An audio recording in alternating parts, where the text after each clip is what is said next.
To the session, I will show you how to use Impulse Scanner to find a very high quality trade. Now to do that, you will have these rules right here and you'll have these 4 confirmations. Now before you even start looking at this pair, you want to identify what it is that you're trading. In this case, we're trading a DJPY on a 5-minute time frame. The first thing you want to do before you go through these confirmations is you want to check for any upcoming news, which means you'll go to forexfactory.com and you will look for the first 2 hours of any high or medium impact news. If you have any of those, you will not trade this pair, right? Let's just pretend that we didn't have anything. Now once we confirm that we don't have anything, we can check this one off, right? And then we can start going through these confirmations. So number 1 being within 10 hours after macro trend arrow. So you'll have this macro trend arrow right there, and you want to make sure that the price is within the first 10 hours afterwards. Now let's just say that the price is in here somewhere, right? All of this did not happen yet. So you would grab your measuring tool and you would measure from here 10 hours into the trend, right? And you can see, let's say the price is in here, clearly it is within the first 10 hours. So that's the first confirmation. You will place your check mark right there, right? Then you start with number 2.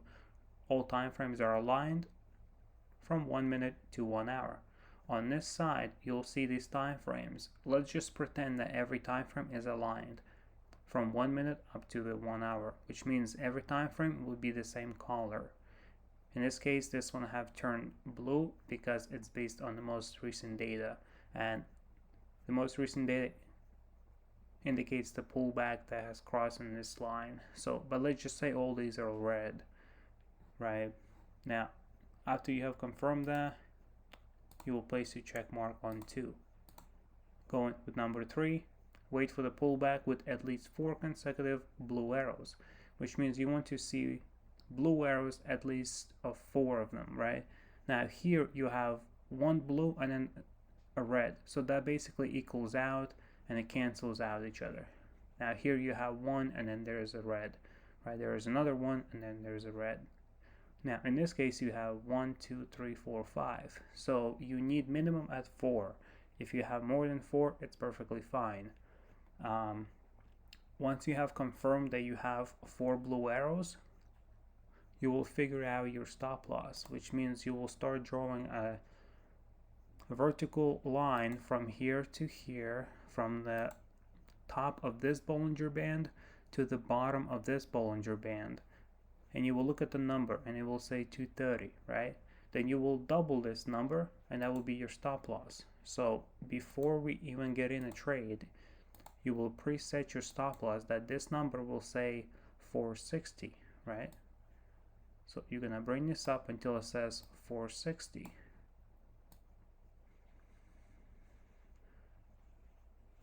Right there.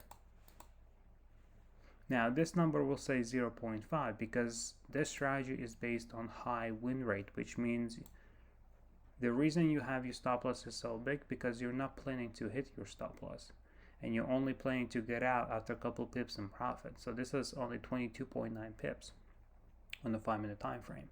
So you're not in the trade for too long, which means you have less risk of losing the trade. Now, once you have preset your risk to reward box, you will wait for the last confirmation, marking number 3 with the check mark.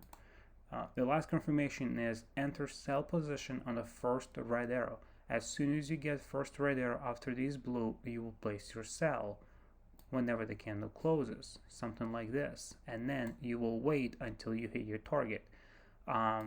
Also, once you have placed this trade, you can repeat step 3 and 4, right? Since we have already a trade, we can mark this one, and then you can repeat step 3 and 4. So wait for the pullback with at least 4 consecutive blue arrows, and here you have 1, there's 2, and look at this, 1, 2, 3, 4, 5, 6, 7, and then the red arrow, right?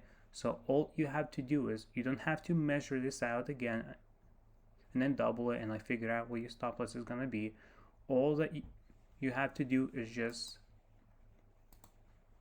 copy and paste onto the next one and something like that. And again, repeat step 3 and 4, right? Wait for the pullback, which you have here 1, 2, 3, 4. There's like tons of blue arrows, right? And then the first red, and copy and paste it onto the first red, just like that. And look at this. You had 3 trades, and every single trade ended up winning.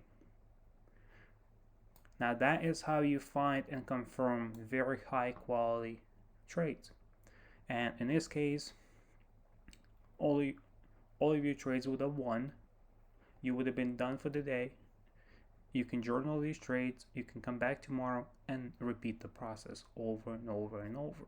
If you do everything correctly, you should have a winning trade. If you lose a trade, it's perfectly fine. That means there is a reason for that, right? Then you'll go through these rules and you'll see what you did not follow properly. It could be the stop loss measuring, right? It could be news. It could be one of the time frames weren't aligned. It could be you had 3 arrows instead of 4. So there's always reason why you will lose a trade. But in this case, we have won all 3 trades. All right? Any questions, reach me. I will put a phone number underneath this video in the comments. And if you want more info on a scanner, you can text me and I'll send you everything that you'll need. Okay? All right, take care. Thank you very much, and I'll talk to you on the next session.